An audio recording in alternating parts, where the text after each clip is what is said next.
Ouais. Belle. Voilà. Salutations, Imani.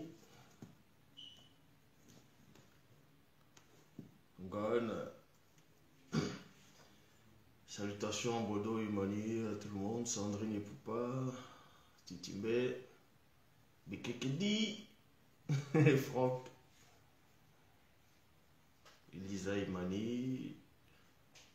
Jarlo. Bateau.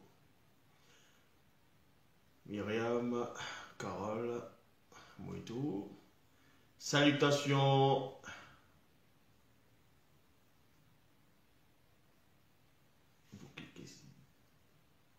Moïtou, Camilla, Philo, Innocent, Victoire, Nicolas.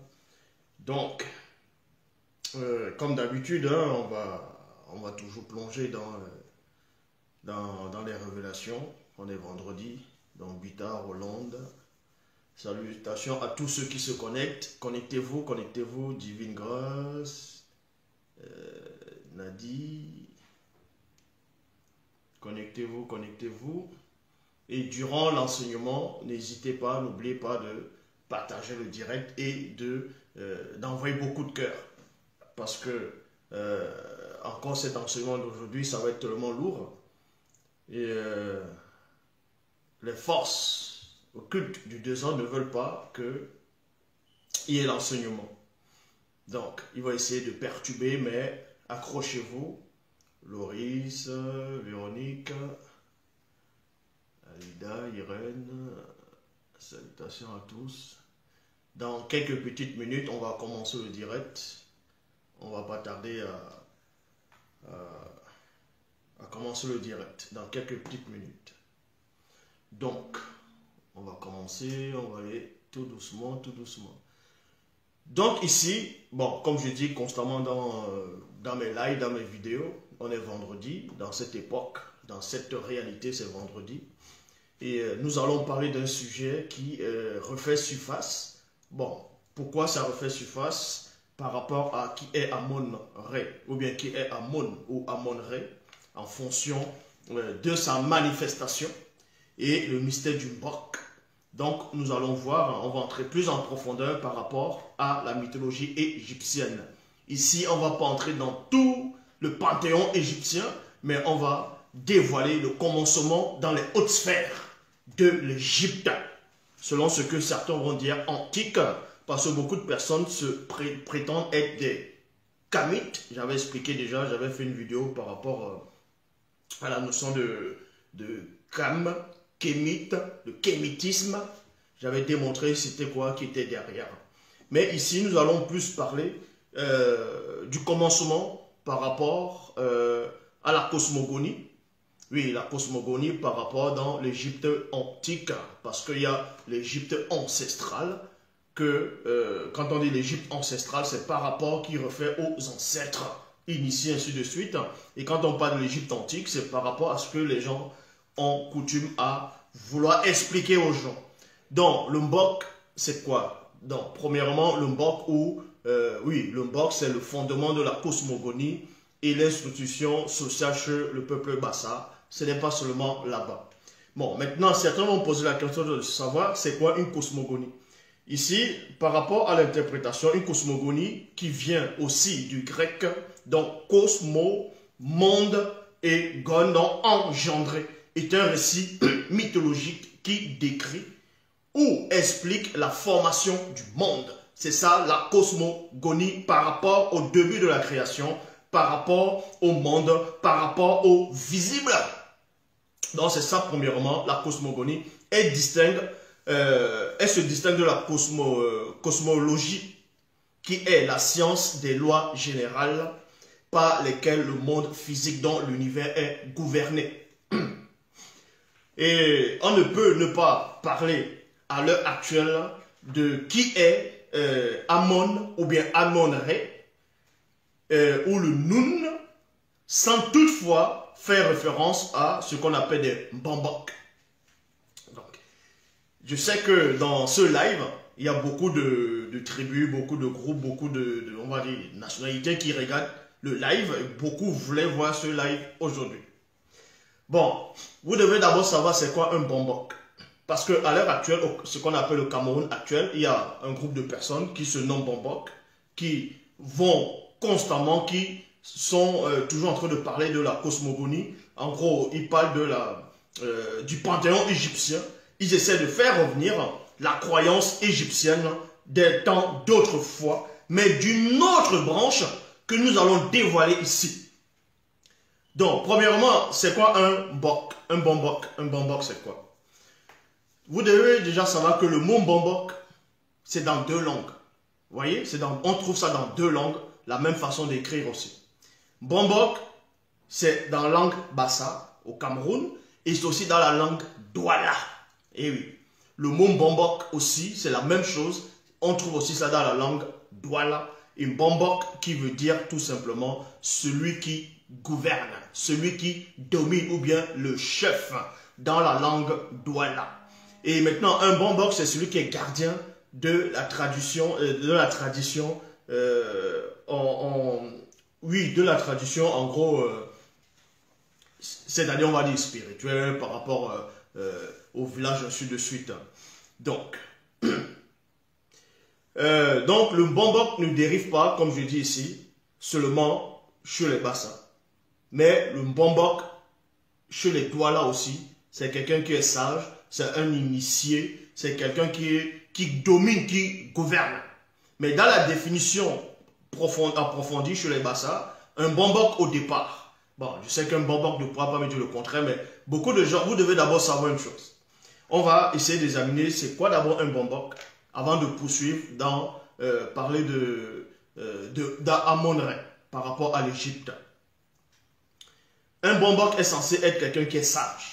De même que chez les Douala, on peut dire, comme je dis, les bombok, on peut aussi dire les Maledi, donc Mouledi. Mouledi qui est aussi un sage, ainsi de suite. Et ne pas confondre avec Sangwa Djanea, qui est un chef traditionnel. Bon, le mot bombok d'abord chez les Bassa en premier, c'est d'abord au départ, c'était des chefs de tradition, dans les chefs du village. C'est eux qu'on appelle les bombok parce que quand tu es un chef du village, on t'initie, on t'intronise dans la connaissance, dans les savoirs, que ce soit mystique, dans les savoirs, en gros, que beaucoup de personnes ne peuvent pas, n'ont pas droit d'y pénétrer. Mais avec le temps, ça a changé. Maintenant, on ne va plus appeler, selon, à l'heure actuelle, on ne va plus appeler les chefs de village, chez les Bassa, les bombok. Maintenant, les bombok, c'est un groupe de personnes maintenant qui vont se prétendre être sages, les gardiens du savoir. C'est-à-dire ceux qui détiennent les clés, exactement comme les Douala, on parle les Maledi, donc Mouledi, ainsi de suite. Donc, premièrement. Et on vous dit ici que le mbok, maintenant il y a le mbok. Le mbok, c'est quoi? Le mbok, c'est quoi? Le mbok signifie univers ou bien le lieu. C'est ça la définition même du mbok. Le mbok, pour la plupart de ceux qui se disent bombok ne savent pas. Mais vous devez savoir que le mbok, chez les Bassa, en gros, dans la définition même du mbok, parce que d'autres disent que le mbok n'a pas de commencement, le mbok, ils essayent néanmoins, les croyances par rapport au bombok, c'est plus orienté dans l'Égypte antique par rapport dans la mythologie égyptienne. Ici, donc, on va essayer pas essayer, mais qu'on va dévoiler. Donc, le mot mbok signifie aussi l'univers. Donc, lieu. L'univers est le lieu, le lieu, le lieu. Et dans la langue Douala, pour dire le lieu, on peut dire Wouma. Wouma. On peut aussi dire Mboko. Vous voyez? Mboko. En gros, quand on va définir, quand on va essayer de traduire ou bien d'épeler le mot Mbok, ça commence par M-B, je répète, M-B-O-K, qui veut dire univers chez les Bassa, qui veut aussi dire lieu. Et maintenant, c'est-à-dire la même phrase, dans la langue Douala, on rajoute juste le O, qui veut dire Mboko. Mboko, qui veut dire le lieu, on peut aussi dire Wouma. Donc, en gros, ça signifie la même chose. Ça signifie la même chose, c'est-à-dire le bombok, chez les Douala et chez les Bassa, ça signifie la même chose. Et maintenant, le mot univers, dans la langue Douala, c'est Misipo. Et on vous dit ici que le Mbok, qui est à la fois une conception du monde et la base d'une organisation sociale, est un pouvoir traditionnel. Est un pouvoir traditionnel. Bon, maintenant, presque tous les Bombok maintenant vont parler de l'Égypte sans savoir c'est quoi réellement l'Égypte. Comment on appelait les Égyptiens. Parce que quand vous tapez, on va dire le mot Bassa, on va vous dire qu'ils viennent de l'Égypte. Vous voyez? Et qu'ils ont quitté l'Égypte à l'époque du roi, c'est-à-dire de Nubie, l'invasion arabe. Les Arabes sont arrivés là-bas, il y a eu la guerre. Donc il y a eu une grande émigration, de même que le peuple Bamileke. Bref, ce qu'ils vont appeler le peuple Bantou, ils sont tous descendus en Afrique centrale, une grande partie, et se sont dispersés un peu partout dans les hauts plateaux. De même que le mot Bamileke, il y a beaucoup qui se disent Bamileke, mais ils ne savent pas ce qui veut dire Bamileke. Le mot Bamileke, ça veut dire quoi? Qui a fait en sorte que le mot Bamileke soit? Ça, c'est un autre sujet. Mais ici, vous devez savoir que ce qu'on appelle à l'heure actuelle, ce qu'on appelle les Bombok chez les Bassa, ils se réfèrent dans la tradition égypte pharaonique. Ils se réfèrent aux divinités égyptiennes dont ils vont parler d'Osiris, donc qui est Osiré. Et en disant que Osiris, c'était, en gros, d'autres disent, certains qui se disent Bombok, ils vont vous dire que Osiris, c'est le soleil, va représenter le soleil, que en gros, Dieu, que la manifestation de Dieu dans le visible, c'est le soleil, vous voyez. Alors, maintenant, il y a d'autres Bombok qui vont aller plus loin, peut-être jusqu'au début, au commencement. Et on va donc entrer dans ce commencement-là, et vous allez trouver des failles, vous allez trouver des erreurs, vous allez trouver des confusions et des contradictions. Bon, dans la mythologie égyptienne, avant la manifestation d'Osiris, donc Osiré, avant la manifestation, parce que d'autres vont dire c'est le siège, celui qui va siéger. Peu importe qui siège sur un banc, sur un tabouret, sur un trône, peu importe. Avant la manifestation d'Osiris, d'Horus, de Seth, bref, de tout le panthéon des dieux égyptiens, vous devez savoir qu'on va néanmoins remonter à l'origine. Parce qu'on vous dit ici qu'avant la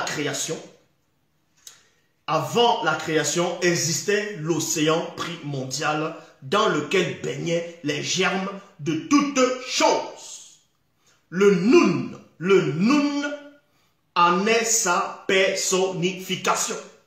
Le Nun, dans la mythologie égyptienne, on vous dit, avant la manifestation des dieux égyptiens, donc, avant même la croyance égyptienne, la mythologie égyptienne, au départ, c'était le Nun.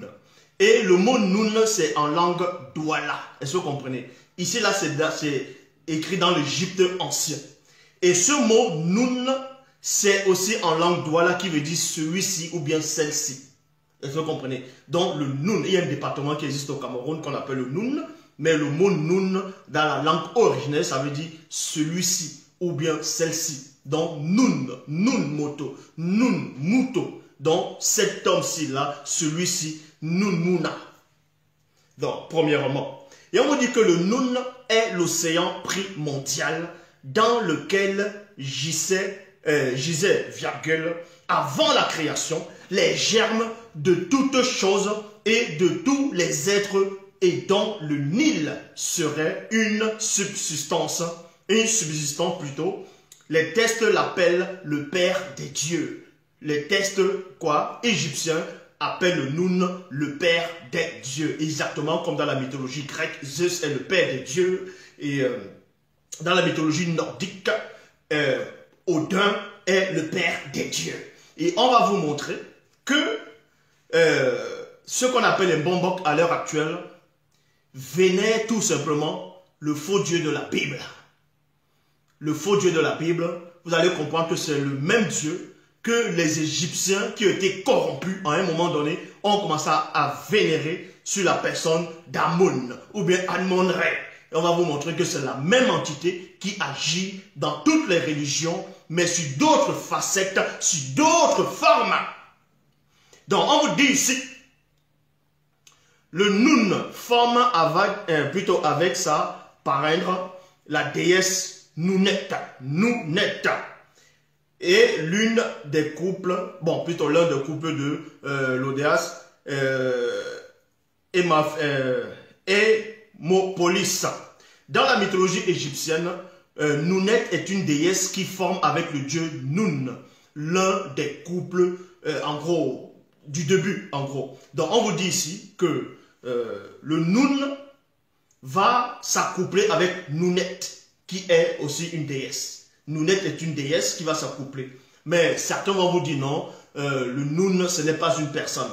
Que le Nun, c'est une idée. Le Nun, c'est un lieu, c'est, en gros, c'est l'univers. Ils vont vous dire que le Nun, c'est l'océan primitif, l'océan primordial. Et le mot océan primordial dans la langue douala, c'est le Mangamba, l'eau du début. Ils vont vous expliquer cela. Et on vous dit ici, dans la cosmogonie égyptienne ancienne, le Nun, entre parenthèses, chaos abyssal, le fluide primordial est le lieu où gît le germe de tous les êtres vivants et de toutes choses. Donc on vous apprend ici qu'avant Osiris, donc on va traduire maintenant qui va donner Osiris, mais d'autres disaient Osiré, ainsi de suite, en fonction de l'accent de la langue. Et avant que ce soit Anibus, avant Horus, avant Thoth, avant tous les dieux, les panthéons, les dieux égyptiens, vous allez comprendre que le Nun existait déjà. Le Nun, c'est l'océan primordial. Et c'était un lieu considéré dans la mythologie égyptienne, un lieu où gisait le germe de tous les êtres vivants, y compris les êtres divins, où toute la divinité est issue de cet endroit-là, du Nun. Du Nun. Et on vous dit ici, le Nun n'est pas le néant, mais le non-être. Incréé, qui était présent avant le commencement du monde. Il est l'élément, d'où sortit toute vie, virgule, le principe lumineux, virgule, divin formateur du monde. Maintenant, les adorateurs de faux dieux, quand ils vont écouter ce genre de, d'écrits, ce genre de phrases, ils vont dire waouh, qu'il y a une grande connaissance que les Bambok, certaines personnes, pas seulement les Bambok, les Kémites, ainsi de suite, beaucoup de gens qui sont plus dans le mouvement maintenant des Égyptiens, ils vont dire non, il y a une grande connaissance dans l'Égypte antique, un grand savoir, une connaissance interdite. Donc quand on vous dit ici là, que le Nun n'est pas le néant, mais le non-être, incréé, qui était présent avant le commencement du monde. Il est l'élément d'où sortit toute vie. Il y a virgule. Le principe lumineux, divin, formateur du monde. Quand ils vont entendre ce genre de mots, ils vont forcément dire, non, ça c'est un grand savoir. Mais sauf qu'ils oublient c'est quoi? C'est que dans ce que je viens de lire, vous voyez que ça n'a même pas de sens. Pourquoi ça n'a pas de sens? Ça, c'est la base. Chez les vrais initiés, ça c'est la base. Ça c'est des petits rudiments. Ça c'est du lait ici. Là. Donc, ça, c'est du lait. On va vous donner la nourriture solide. Et on vous dit que le Nun est le lieu d'où sortit par lui-même le grand Dieu Amon-Ré, esprit du monde. Donc, on vous apprend que le premier Dieu, parce que pour certains Bambok et pour certains qui essaient d'étudier la mythologie égyptienne, ils vont vous dire que non, le Nun, c'est l'océan primordial.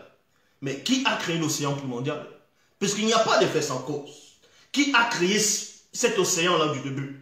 Ça, on ne vous dit pas, mais on vous dit néanmoins que cet océan c'est-à-dire était là incréé, et que c'est un lieu où Amon, ou d'autres on dit Amon-Ré, parce que quand on dit Amon, c'est Amon au départ, et ensuite quand il est Amon-Ré, c'est quand il se manifeste dans toute sa gloire, qu'on va dire Amon-Ré.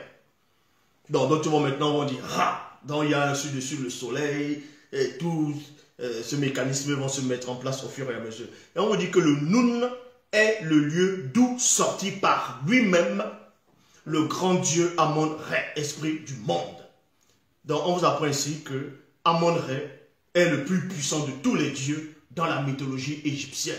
Que c'est Amon-Ré qui a donné naissance, c'est-à-dire au Dieu, qui a manifesté les autres dieux, les autres divinités. Donc c'est Amon-Ré. Et là maintenant, ils vont adorer Amon-Ré. Parce qu'ils vont dire que avant Amon-Ré, il n'y a personne. Que personne n'a créé Amon-Ré. Que Amon-Ré s'est auto-créé. C'est créé lui-même. Mais le fait de dire qu'il s'est créé lui-même, ça n'a même pas de sens. Donc, avant de te créer, tu n'étais pas. Donc, ça veut dire que tu sors. On vous montre que Amon-Ré sort de quelque part. Le soi-disant Dieu suprême dans le panthéon égyptien, il sort de quelque part. Il sort du Nun, de l'obscurité. Écoutez attentivement. Donc, on vous apprend ici que Amon-Ré, Amon, va sortir, même si on vous dit ici dans les textes de l'Égypte, qu'il s'est créé lui-même, donc il est sorti de lui-même à partir du Nun. Ça veut dire qu'il était contenu quelque part. Il était contenu dans un lieu. Donc le fait d'être contenu, le fait d'être sorti de quelque chose qui t'englobe, quelque chose qui te... c'est-à-dire qui te cache, tu ne peux ne pas être le créateur. Et on va vous montrer que Amon-Ré est le Dieu de la Bible, dont Yahvé, Adonai, Elohim, Jéhovah l'Éternel, c'est la même personne, c'est la même entité. C'est une fausse divinité. Donc on vous dit ici, Amon est une des principales, c'est écrit, est l'une des principales divinités du panthéon égyptien, Dieu de Thébès. Son nom est Imen. Imen, donc Amen. C'est pour ça que dans la Bible, dans l'Ancien Testament, dans ce qu'on appelle l'Ancien Testament, on retrouve le mot Amen, Amen, Amen, Amen, Imen. C'est toujours la même entité. Donc, et son nom veut dire le caché. Le caché, celui qui se cache. Il se cache pourquoi? Le fait de te cacher, ça dit que tu te caches quelque part, tu te caches dans un lieu, tu te caches dans un endroit. Et dont l'endroit est supérieur à toi. L'endroit est plus grand que toi. Parce que l'endroit te contient, l'endroit te garde, l'endroit te cache. Donc tu ne peux pas être supérieur à celui qui te cache. Est-ce que vous comprenez? Donc, et c'est cela vous comprenez que c'est la même entité qui va agir dans les Bibles actuelles classiques. Pourquoi? Parce que quand vous lisez dans Ésaïe, chapitre 45, au verset 15, dans Bible second 21, il est dit, tu es vraiment un Dieu qui te cache. Toi, le Dieu d'Israël, le Sauveur. Traduction du monde nouveau, vraiment, virgule, tu es un Dieu qui te cache. Donc on dit ici là que Dieu se cache, que Yahvé, Adonai, et Jéhovah, l'Éternel Elohim, se cache exactement comme Amon-Ré, qui se cache. Mais il se cache où? On va aller plus en profondeur dans Somme chapitre 18 au verset 12. Il faisait, il c'est qui? C'est Dieu. Il faisait des ténèbres sa retraite. Et le Nun, c'est aussi les ténèbres, c'est le Mangaba, dans l'océan primordial. Le Nun, c'est l'océan primordial. Le Nun, c'est l'océan primordial. Et on vous dit, et dans la mythologie égyptienne, ils vous disent, et même les Mbambok le disent aussi, bon, la plupart des Mbambok le disent, donc que c'est à partir de là que le sens divin réside, que tout vient de là, que tout vient de là. Et je dis c'est faux, tout ne vient pas de l'océan primordial, tout ne vient pas de l'océan du début. Est-ce que vous comprenez?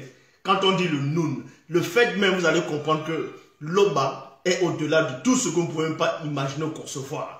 Parce que ce n'est pas pour rien que le Douala est la langue originelle. Le Douala est la langue originelle, premièrement, parce que la révélation a été écrite en langue Douala. Les écrits même originaux, c'est en langue Douala. Donc, quand il y a la révélation, c'est dans cette langue-là. Donc, le fait que le Nun soit l'auteur de toutes choses dans la mythologie égyptienne n'est pas un hasard. Pourquoi? Parce que quand on dit Nun, c'est celui-ci. Donc quand on dit celui-ci, ça veut dire que forcément il y a une autre personne, il y a d'autres. Parce qu'on te nomme, on te classe, on te met dans un endroit. On dit le Nun, donc celui-ci. Donc si on dit celui-ci, il y a celle-là, il y a moi, il y a toi, ainsi de suite. C'est pour ça que le Nun, dans la langue douala, ça veut dire celui-ci ou bien celle-ci.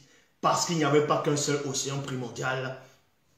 Il n'y avait pas qu'un seul univers. Il existe des multivers. Et c'est ça qui a échappé à ces bamboks-là. Parce que pour eux, ils s'arrêtent que sur l'univers. Et donc, c'est l'océan primordial. Et c'est à partir de là que toute vie a commencé. C'est faux. Puisque l'océan primordial, au départ, n'était pas au commencement. Donc, pour ça, je vais un peu lire un petit passage dans la Bible, dans Kalatambale, pour vous montrer. Dans la Bible, dans Origine, chapitre 1, à partir du verset 1, il est dit, Loba, par la manifestation de Pouli, donc Pouli, sa volonté, il déclara par Eyala son verbe, il créa au Biboté dit, donc il créa, il créa au Biboté dit, commencement de la réalité physique. Madiba et Baïdi. Madiba et Baïdi. Madiba et Baïdi. De l'eau primitive. Donc, que les Égyptiens, bon, corrompus, ceux qui pensent connaître, avoir la science interdite, vont dire que c'est le Nun, donc qui est l'auteur de toute chose, de toute vie, même de ce qui fait allusion à la divinité. Or, on vous dit ici, dans Origine, chapitre 1, verset 1, que au commencement, Loba, par la manifestation de sa volonté, a créé, vous voyez, a créé Madiba et Baïdi. Donc, il a créé l'océan primordial. Il a créé l'océan primitif. Il a créé l'eau primitive au début. Or, dans toutes les versions des Bibles actuelles classiques, ce n'est pas écrit au début de la Genèse que Dieu a créé l'eau du début. Quand vous lisez le récit de la Genèse, c'est écrit que Dieu créait et il y avait déjà l'eau. Mais cette eau-là est sortie d'eau. Donc c'est là où ça échappe tout le monde. Ça, même chez Raël, ce qu'on appelle les Raéliens, tout ça là, c'est rigolo là. Ils vous disent que les Elohim, quand les scientifiques Elohim, quand ils ont quitté les planètes parce qu'ils ont fait des expériences, là-bas on les a chassés, on les a bannis de leur planète ou bien de leur réalité. Ils sont venus dans la dimension, cette dimension du système lunaire et du système solaire. Ils ont trouvé l'eau. Vous voyez, ils ont trouvé une planète bleue, c'était de l'eau au départ. Et c'est cette eau-là qu'on fait allusion dans la Genèse. Que l'eau, dans Genèse, c'est-à-dire l'eau du début. Mais on ne vous dit pas que Dieu a créé cette eau du début dont il s'est servi en faisant un cercle. Or ici, dans la Bible, c'est avec précision. Je répète, l'eau n'a pas la manifestation de Pouli, donc Pouli, sa volonté, il déclara par Eyala son verbe, il créa au Biboté, c'est-à-dire au commencement de la réalité visible, physique, Madiba et Baïdi. Madiba et Baïdi, de l'eau primitive, en lui donnant la forme de myriades, d'innombrables formes de gondées, c'est-à-dire cercles, qui devint des multivers. Des multivers. Écoutez attentivement, qui devint des multivers. Il y a, virgule, ensuite, il les sépara en les éloignant les uns des autres par l'étendue. Pas des étendues, il y a point. Il créa aussi le globe terrestre. Il a créé le globe terrestre où, dans l'univers, si que vous pouvez voir, que vous pouvez apercevoir, où on retrouve les galaxies, où on retrouve le soleil, où on retrouve la lune. C'est dans cet univers-là. Et c'est ça maintenant que même les scientifiques n'arrivent toujours pas à pénétrer. Parce que pour les scientifiques, au départ, il n'y avait rien inimaginable pour l'esprit humain, selon ce qu'ils écrivent dans les récits. Et à une fraction de seconde, à un milliardième de seconde, il y a eu des neutrons qui sont baladés, qu'on pouvait voir, et il y a eu une explosion. C'était ça le début, le commencement de l'univers, l'expansion de l'univers. Donc il y a eu le Big Bang, une explosion. Or, la logique veut qu'il n'y ait pas d'effet sans cause. Donc s'il y a une explosion, il faut forcément aussi la théorie de la mèche. Parce que pour qu'il y ait l'explosion, il faut allumer une mèche, il faut des équations derrière. Pour que quand quelque chose explose, ça doit exploser intelligemment, bien calculé, bien disposé en ordre. Donc le hasard n'existe pas. Et les scientifiques, on enlève les étoiles, on enlève l'océan, les océans d'étoiles, on enlève la lune, le soleil, la terre, tout ce qui est dans l'univers. Et c'est le noir total. Ce noir-là, les scientifiques disent que ça a toujours été là, ça n'a pas eu de commencement. Or, Loba, par la manifestation de sa volonté, a créé ce grand vide noir, un test sidéral glacial. Il a manifesté cela. Et ce n'est pas le seul. Puisque quand vous sortez de ce trou noir-là, bon, on ne va pas dire trou noir, de ce vaste étendue noire, c'est toujours de l'eau sous une autre forme. Ça fait partie des mancambadons, de l'eau du début. Et quand vous sortez de là, puisque quand vous... Bon, jusqu'à présent, aucun n'est sorti de là, hein, personne ne sortira de là. Il n'y a que des initiés qui ont fait leur expérience spirituelle, qui ont reçu à sortir de là. Donc, quand vous sortez de là, vous sortez du premier univers connu à partir du visible. Vous voyez, c'est le premier univers connu à partir du visible. Quand vous sortez de là, vous tombez dans un autre univers. Au fur et à mesure, c'est ce qu'on appelle des multivers. Or, l'univers que dans les Mbamba connaissent, c'est l'univers connu que tout le monde voit où il y a le soleil. Parce que pour eux, si on enlève le soleil, tout ce qui est noir là, ils appellent ça le Nun. Donc, il n'y a plus rien après.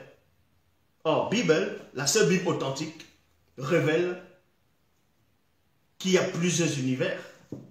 Il y a plusieurs. Mais ici, et on vous dit que Amon est sorti de lui-même, donc c'est créé lui-même à partir du Nun. Donc il est sorti du Nun, donc du noir, de l'obscurité. Et c'est la même chose que le Dieu de la Bible fait. Quand vous lisez dans Psaume 18, verset 12, il est dit, il faisait des ténèbres sa retraite.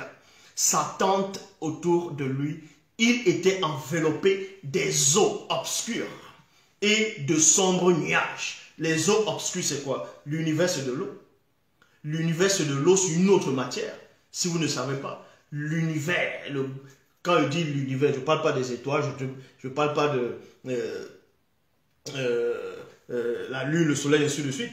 L'univers, quand vous voyez dans l'obscurité, le noir total, c'est toujours de l'eau sur une autre forme, sur un autre aspect.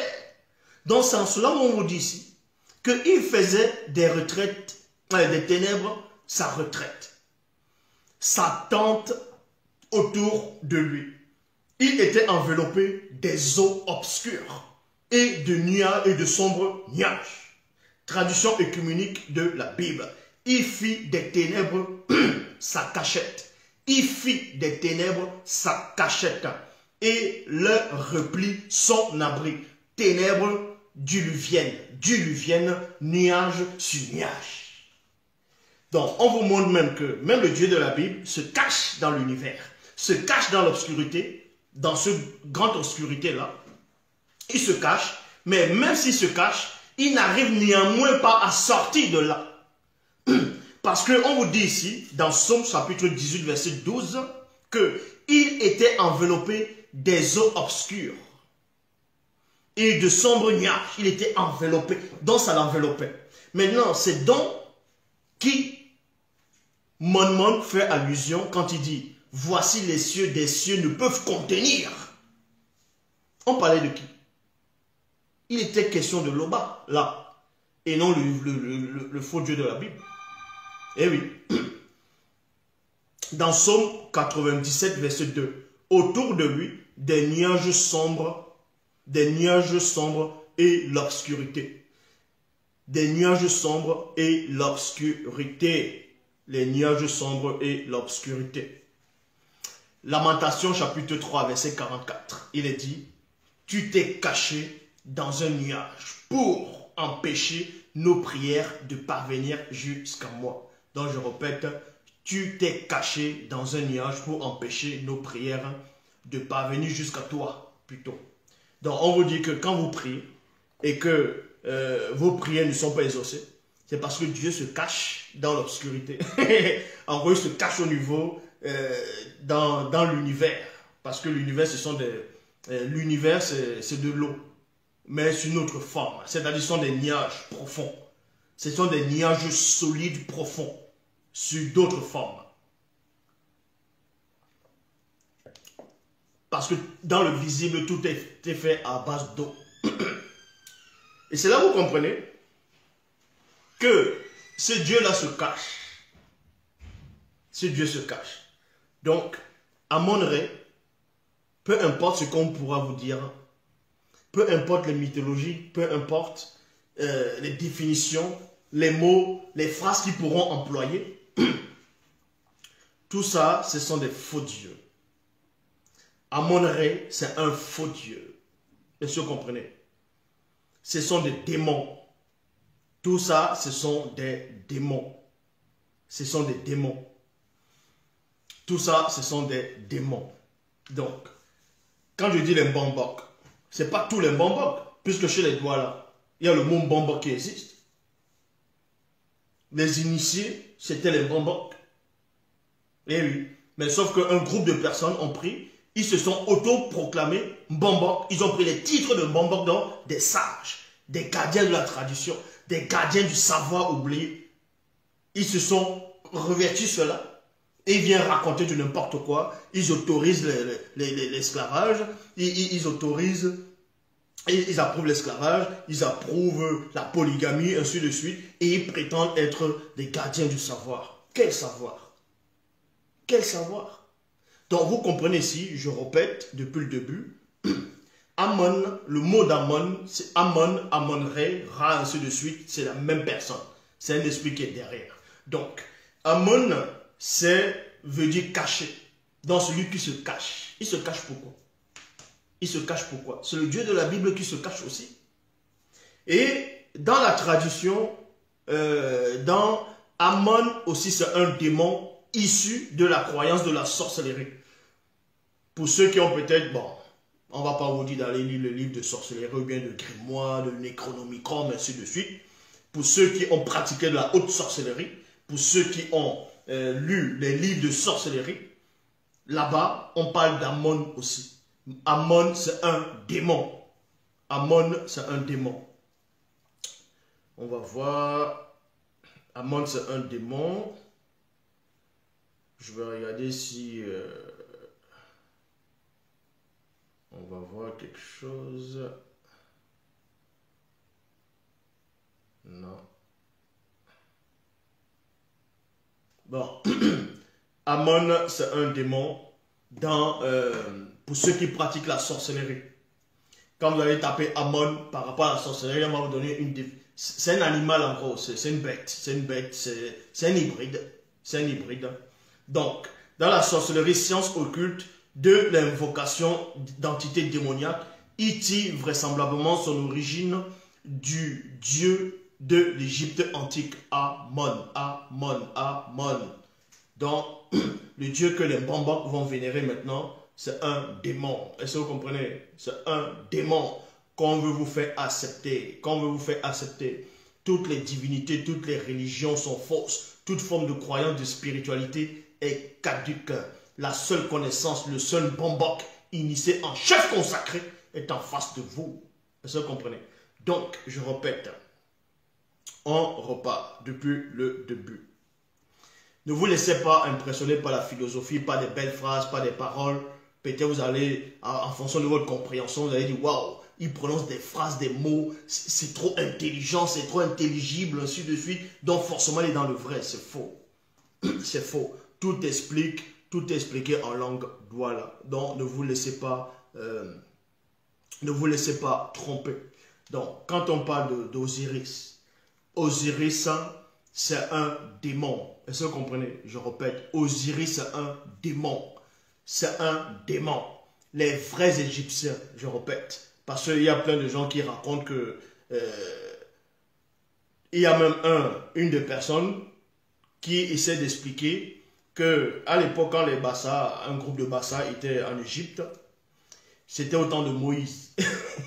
Ils disent que les Bassa étaient en Égypte au temps de Moïse et que le petit frère de Moïse, mais c'est écrit où que Moïse avait un petit frère. C'est écrit où que Moïse avait un petit frère. Moïse n'a jamais eu de petit frère. Moïse avait un grand frère et une grande sœur. Oui, Aaron. Son vrai nom c'est Moïnen. Et Myriam, son vrai nom c'est Ni-Embam. Et le vrai nom de Moïse c'est Boussi. Donc, c'est rigolo, vous disent que Moïse, les Bassa étaient en Égypte au temps de Moïse. Et que quand Moïse est allé pour délivrer le peuple d'Israël, quand Moïse est parti pour délivrer le peuple d'Israël, pour délivrer le peuple d'Israël, le petit frère de Moïse a pris, a pris les bassins. Il est parti avec eux au niveau du Cameroun. Et maintenant, il y a d'autres bombes qui disent non, les bassins n'ont jamais été en Égypte. Bon, que les bassins ne viennent pas d'Égypte, ils viennent du littoral à Douala. Et qu'à un moment donné, ils sont partis en Égypte. Et il y a eu l'invasion arabe là-bas, là, il y a eu la guerre, ils sont revenus au niveau du Cameroun. Et qui sont les premiers occupants du littoral, ainsi de suite. Mais on sait que c'est faux. Bon, tout ça là, ce sont des fantasmes. Bon, expliquez donc, puisque la plupart vous disent, des historiens, viennent vous raconter des mensonges en disant que les Douala sont venus du Congo, dont les descendants de Mbedi, qui veut dire la paix, sont venus du Congo, parce que Mbedi, c'est là où ils ont modifié, ils ont écrit Bonaberi. Normalement, c'est Bonabedi. Donc, que les descendants de Mbedi, les Douala, selon eux, sont venus au Cameroun, au niveau du littoral. C'est-à-dire au Vouri, vers le Vouri, et qu'à l'époque, on appelait déjà ça Oli. Oli. Donc, vous allez voir quelque chose qui ne tient pas. On vous dit que les Douala sont arrivés au Vouri, ils ont trouvé les Bassa et les Bakoko. Maintenant, quand vous allez voir les Bakoko vont vous dire que c'est eux les Bakoko qui étaient là avant et que les Bassa sont venus les trouver. Or, quand vous allez voir, pas tous les Bassa, pas tous les Bakoko. Maintenant, il y a quelque chose que quand ils viennent raconter ce genre de choses, ils ne voient même pas qu'eux-mêmes, ils ne sont pas logiques. En quoi ils ne sont pas logiques? Comment se fait-il que on dise que les Douala, ils ont une langue à eux? Ils viennent au Vouri, c'est-à-dire dans le littoral, ils trouvent d'autres peuples, beaucoup de peuples. Écoutez attentivement. Même les Bakoko, ceux qui vont regarder là, écoutez la révélation. Les Douala, ils vous disent que les Douala sont arrivés au littoral, ils ont trouvé les Bassa et les Bakoko. Maintenant, demandez, si vous connaissez un Bakoko, demandez à un Bakoko, qu'est-ce qui veut dire Bakoko? Qui lui a donné le nom Bakoko? Qui a donné le nom à cette tribu Bakoko à Bakoko? Vu que Bakoko c'est en Douala, en gros, c'est Batoba Mikoko. Comment se fait-il que les Douala viennent, ils trouvent des gens, un peuple, ils vous nomment et vous portez ce nom.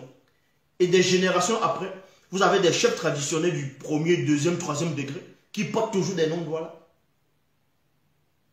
Presque toute la ville porte le nom Douala. Donc, je lance le défi ici à tous ceux qui pensent être des bombocs, à tous ceux qui pensent être des historiens, qui disent que non, les Douala sont arrivés au Cameroun, ils ont trouvé les Bassa, ils ont trouvé les Bakoko sur place. Posez-les la question, dites-moi alors, quand les Douala sont arrivés, ils ont vu les Bakoko et les Bassa, ils se sont parlé. Ils se sont parlé en quelle langue? Dites-moi, puisqu'il y a la langue Bassa qui existe, il y a la langue Bakoko qui existe, il y a la langue Douala qui existe. Donc, ils ont parlé quelle langue? Ils ont parlé, ils se sont communiqués comment? Vu que les Bassa disent que quand les Douala sont arrivés, ils les ont vus comme des frères, ils les ont laissé le littoral, où il y avait le poisson, les poissons, la pêche, en gros la pêche, les animaux, et eux sont allés loin dans la forêt, et les Bakoko sont allés de l'autre côté. Donc, mais vous avez déjà vu ça où? Mais ça n'a même pas de sens. Vous vivez au bord de l'eau, il y a des poissons en abondance, vous avez construit, puisque vous êtes là depuis, et un autre groupe de personnes viennent, vous les laissez là, vous allez loin dans la forêt, mais vous avez déjà vu ça où? Et après, vos descendants portent le nom de ceux qui sont venus vous trouver. Le mot Bassa, c'est en Douala. Est-ce que vous comprenez? Le mot Bassa, je dis ici, le mot Bassa, le mot Bakoko, c'est en langue Douala. Bassa, ça a deux significations dans la langue Douala. Bassa veut dire ceux qui dansent ou ceux qui s'aiment. Ceux qui s'aiment. Et Bakoko, ça veut dire Batoba Mikoko. Batoba Mikoko. Et c'est les Douala qui ont donné ce nom-là. Et ces noms-là, ils portent ces noms-là en Douala. Il y a les chefs Bassa, à l'heure actuelle, les chefs traditionnels Bassa, qui portent des noms Douala. Il y a des chefs Bakoko du premier degré, ils portent des noms Douala. Mais expliquez alors qu'on vous dit que les Douala sont un petit peuple là-bas au Cameroun. Ils arrivent, tout le littoral porte les noms, toutes les maisons, tous les rues portent les noms, même les Boulous. Ils ont les noms Douala. Parce que Boulou, c'est avec l'accent. Mais on dit Boudou, qui veut dire la nuit. C'est Boudou, c'est la nuit. Jusqu'on va même, on va dire Nanga Boko.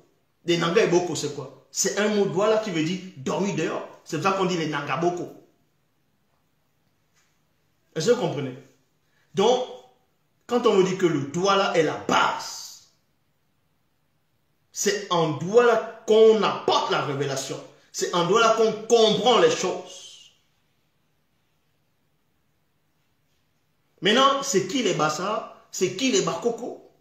C'est toujours des Douala. Ils ont un ancêtre en commun. C'est ce que la plupart des gens ne comprennent pas. Les Bassa, les Bakoko, les Béti, tout ça là, c'est toujours les Douala. Mais ici, on ne va pas tout expliquer ici. Mais on va néanmoins, ce qu'on veut vous expliquer, c'est quoi? C'est que Satan, il sait. Celui qu'on appelle Satan, le Moudima Bobo, le mauvais esprit. Il sait que le faux Jésus, oui, même Ewondo, le mot Ewondo, c'est un nom Douala qui veut dire la hache. La hache. Vous voyez, quand vous allez la hache, c'est ça qu'on veut dire Ewondo.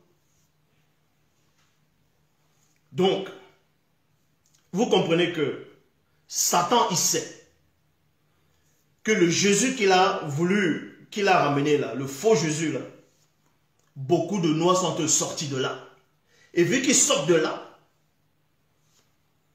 maintenant, il va ramener un autre mouvement qui existait déjà. Le mouvement, un ancien démon que les gens ont adoré dans l'époque autrefois. Ont adoré dans l'époque d'autrefois sur la personne d'Osiris, dans Osiré, dans le siège. Il veut siéger. Osiris, on le connaît, son vrai nom dans la langue Douala. Son vrai nom, c'est pas Osiré, comme des prétendus pseudo personnes qui pensent avoir la connaissance. Ils vont venir et ils vont aller lire à gauche, à droite, ils vont lire le livre de l'autre, ils vont lire le parchemin de l'autre, ils vont lire les récits des autres, et ils vont dire qu'ils sont intelligents, ils vont venir expliquer, tordre les mots, ils vont venir expliquer des choses, que ça, dans l'Égypte ancienne, ça veut dire ça. Ça, dans la langue Douala ou Bassa, ça veut dire ça. Donc, ça veut dire comme ça. Mensonge. Le mot Osiris, c'est-à-dire le nom Osiris existe dans la langue Douala. En gros, Osiris, c'est un démon. Ce démon est connu. Ce démon-là est connu. Et c'est lui qui est derrière ce personnage de Jésus. Mais c'est plus... Et en plus, quand vous voyez, c'est la copie de ce Jésus aussi. Parce que quand on compare le Jésus du christianisme et Osiris, mais c'est les mêmes choses qu'on voit. Non? On va voir la croix. On va voir qu'il avait 12 disciples. On va voir qu'il a changé l'eau en vin, ainsi de suite. C'est le même démon qui prend plusieurs facettes en fonction de l'époque. C'est ce démon-là. Donc Satan quitte le Jésus qu'on a maquillé. Il retombe encore sur la même entité. Et vous pensez que vous retournez dans le culte des ancêtres. Quel culte des ancêtres? Quel culte des ancêtres? Donc, arrêtez de divaguer. Arrêtez de divaguer.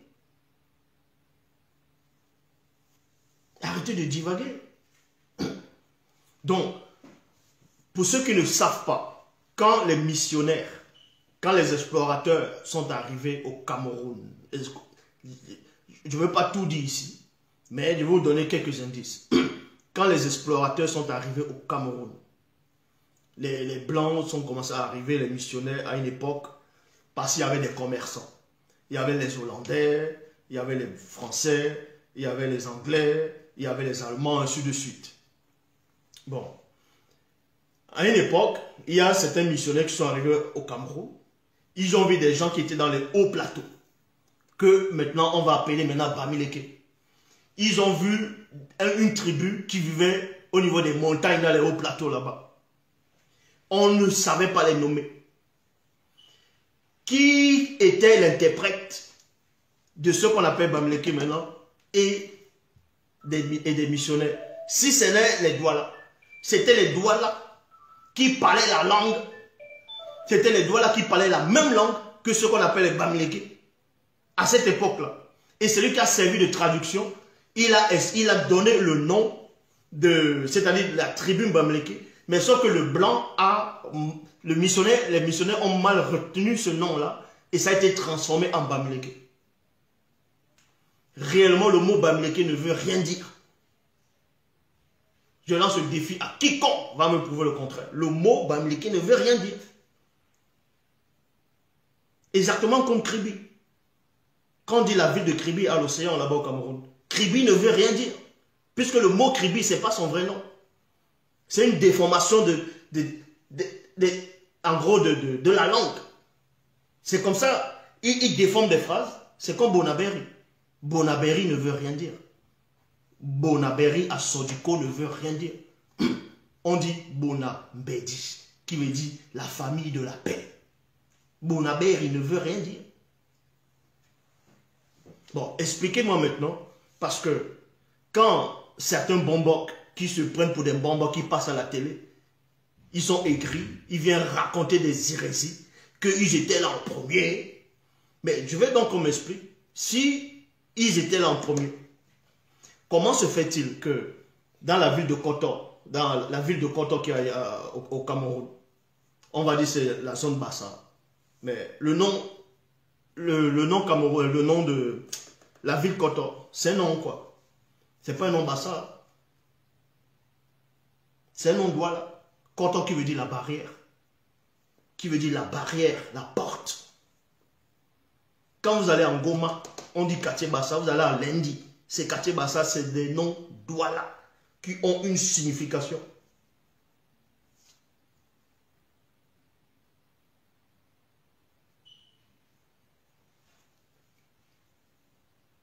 Donc, il y a des choses que je ne veux pas dire ici, que vous allez apprendre plus tard. Mais vous devez néanmoins savoir,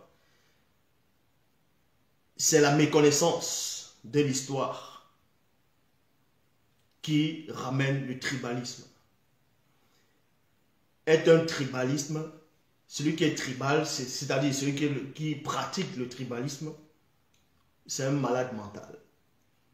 Est-ce que vous comprenez? Il a la maladie mentale. Il a la maladie mentale. Un tribaliste a la maladie mentale. Et il est ignorant parce qu'il ne sait pas. Ce qu'on vous a caché, c'est que peu importe les tribus qui sont au Cameroun, en Afrique, tous les Noirs sont issus d'un seul homme. C'est une seule tribu.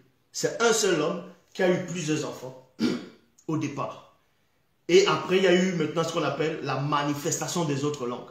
Et c'est ça qui a brouillé, qui a donné naissance aux tribus, au peuple. Mais c'est une seule et même tribu. Quand on parle de traité, le traité Germano-Douala, quand les Allemands sont arrivés, ils ont fait le traité Germano-Douala. Ils ont parlé à qui? Ils ont parlé au chef Douala, non? Ils ont parlé quelle langue? Quand ils parlaient au chef Douala, ils parlaient avec quelle langue? C'était pas le français. Hein? Ils parlaient quelle langue? Expliquez-moi. Ils parlaient quelle langue? Les Allemands là parlaient quelle langue? Quand ils ont parlé avec les chefs Douala. Parce que le Douala ancien, avec le Douala ancien, tu pouvais parler toutes les langues. Je répète, celui qui est tribal, le tribaliste c'est une maladie mentale. Celui qui est un tribaliste, c'est parce qu'il ne sait rien. C'est un villageois. Un tribaliste, c'est un villageois. Est-ce que vous comprenez? Il a la méconnaissance de l'histoire. Vous êtes tous des frères et des sœurs, mais de différentes langues. Parce que la langue est venue pour embrouiller, pour semer la confusion. Mais un papa, on va prendre l'exemple dans une maison. On va prendre l'exemple d'une maison. un papa qui est là, il est riche, il a construit une grande maison avec plusieurs chambres. Il a une femme, il a plusieurs enfants, dont les garçons, les filles, il y a les grands frères, petites sœurs, ainsi de suite. Et petits frères, grandes sœurs. Donc, le papa a sa chambre avec sa femme, donc qui est la maman des enfants. Maintenant, chaque enfant a sa chambre. Chaque enfant a sa chambre. Ça veut dire quoi? Ça veut dire que maintenant que la chambre du papa, on va dire c'est le doigt là. On va dire la chambre du papa, c'est le doigt là. Maintenant, les autres chambres, c'est d'autres langues. Mais vous vivez dans la même maison, qui est le même pays.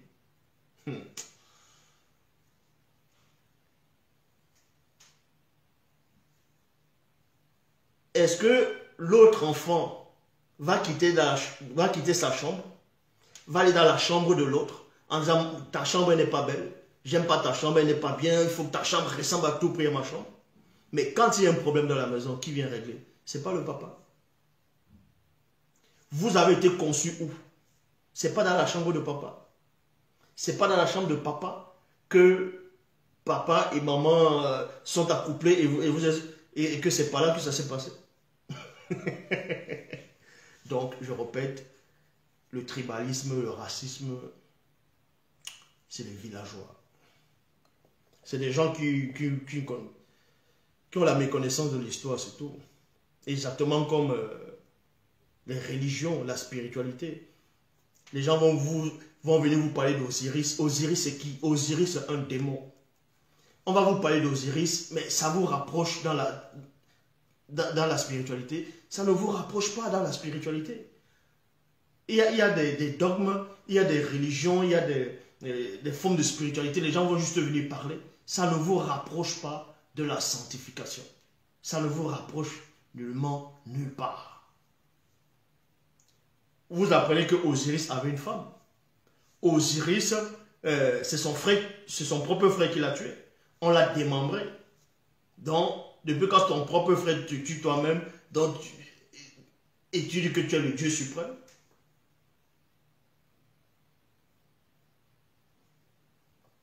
Donc, je répète, tous les noms qu'on va vous donner, des formes de religion, de spiritualité, tout est faux. Il y avait Adonai, Jésus, peu importe, tout ce qu'on pourra vous dire, tout est faux. Tout est faux. Tout est faux.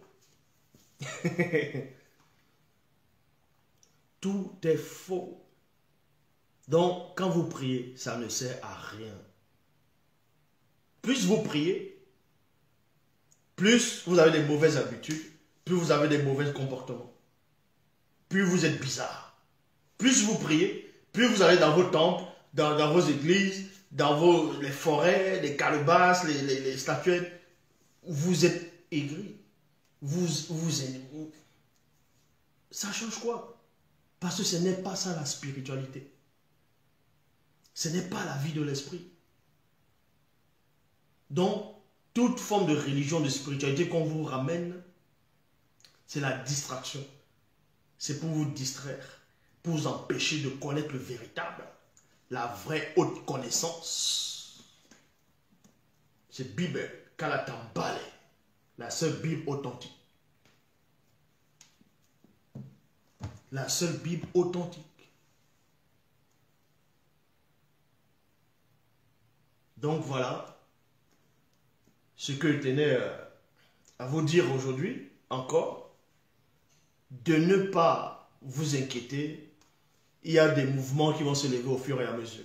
Parce que le démon de Jésus, on l'a percé. Vous voyez, on l'a percé. Et Satan le sait. Et Satan le sait. Ce qui fait en sorte, ce que vous ne savez pas, ce qui fait en sorte que ce Jésus-là, en gros ce démon-là, vous sentez toujours sa présence de ce démon, c'est parce que c'est en Afrique. C'est les Noirs africains qui donnent encore la force à ce démon-là. Et oui, c'est eux, ces ignorants. Mais quand vous arrivez en Europe, et ils s'en tapent de ça, et eux, ils tuent Jésus et ils mettent ça sur la croix et bon, eux, ils vivent la vie. Vous arrivez au Canada, là, c'est que du business. Donc, je répète, le seul Bambok est en face de vous. Le seul Mouledi est en face de vous. Le seul enseignant, c'est celui qui est en face. Donc, ce qu'on va vous raconter, les historiens, que tel est venu à telle année, ils ont trouvé telle tribu avant, ils y sont les autochtones, tout ça c'est faux. Tout ça c'est faux. Les premiers autochtones, je dis bien, si on veut parler par rapport à la langue, les premiers autochtones sur la terre, je dis bien sur la terre habitat, en Afrique partout, c'est le Douala. Vu que le premier homme c'était un Douala. C'est tout. Que ça plaise aux gens ou pas, c'est comme ça et ça ne va pas changer. Ça ne changera pas. Les gens sont là, ils se battent encore pour des langues, pour des tribus. Ah non, moi je suis de telle tribu, toi tu n'es pas de cette tribu. Alors que le monde est en train d'avancer. Les gens manifestent la technologie. Ils font tout pour bien vivre. Les gens sont là, la guerre des clans. Les gens, vous n'avez pas honte. Dans une équipe nationale, que tu sois, je ne sais pas, Ewondo, Bamleke, Bassa, Douala, Biti, ou Toupouri, peu importe les noms que les gens vont donner. Quand vous avez une équipe nationale, et qu'il y a beaucoup de gens de plusieurs tribus là en train de jouer, quand votre équipe va à la coupe, mais vous tous, vous n'êtes pas unis, vous n'êtes pas en train de dire wow, que vous allez gagner. Quand votre équipe remporte, est-ce que vous allez dire non, c'est un Bassa qui a marqué, ça on s'en tape de ça? Ou c'est un Douala? Non, que c'est un... Non. Vous vous sentez unis. Vous fêtez tous ensemble. Là, le tribalisme disparaît. C'est ça la vérité. C'est ça la vérité. L'unification, c'est ça. Il y a des gens, ils sont là, ils appellent la haine, la haine, la haine. Ah, vous êtes de tel peuple, vous êtes des pauvres, vous êtes ceci. Mais quand vous voyez une femme passer selon votre goût, est-ce que c'est écrit sur cette femme-là qu'elle est de telle tribu? Vous regardez d'abord ces formes, vous êtes attirés, non? Pourquoi? Parce que vous êtes des frères, mais vous ne savez pas. C'est l'ignorance. Je répète, le tribalisme, c'est une maladie mentale. Celui qui est tribaliste, il est dépourvu de spiritualité. Mais rétablir la vérité ne veut pas dire que tu es tribal. Donc, pour ceux qui vont se connecter par rapport aux questions-réponses, vous pouvez vous connecter. Il y aura les questions-réponses. Mais avant de finir, c'est sûr pour vous dire, ne croyez pas à tout ce que les gens vous racontent. Les gens vont manifester les religions, les spiritualités, ils vont dire des choses. Ils ne vous ramèneront jamais à la sanctification. Le salut est personnel. Chacun, peu importe ce que tu es en train de faire, tu sais ce que tu fais et tu rendras compte. Peu importe, personne ne pourra et ne peut se justifier devant le Verbe. Parce qu'il y a des règles à suivre. D'abord. Donc, les dieux égyptiens, quand on vous dit le panthéon des Égyptiens, on vous dit qu'il y a 9 dieux dans la mythologie égyptienne primordiaux. Et ces 9 dieux-là correspondent aux 9 dieux de la mythologie grecque, dont faisait référence à, selon eux, aux 9 planètes. Et la plus grande, c'était Jupiter chez les Romains, et chez les Grecs, c'était Zeus. Mais ce qu'ils oublient de vous dire, c'est que Zeus avait un père, qui s'appelait Chronos. Et Chronos avait des frères, avait des sœurs. Et Chronos n'était pas le plus puissant de ses frères. Le plus puissant, c'était le titan Océan. Parmi les frères comment on appelle ça? Parmi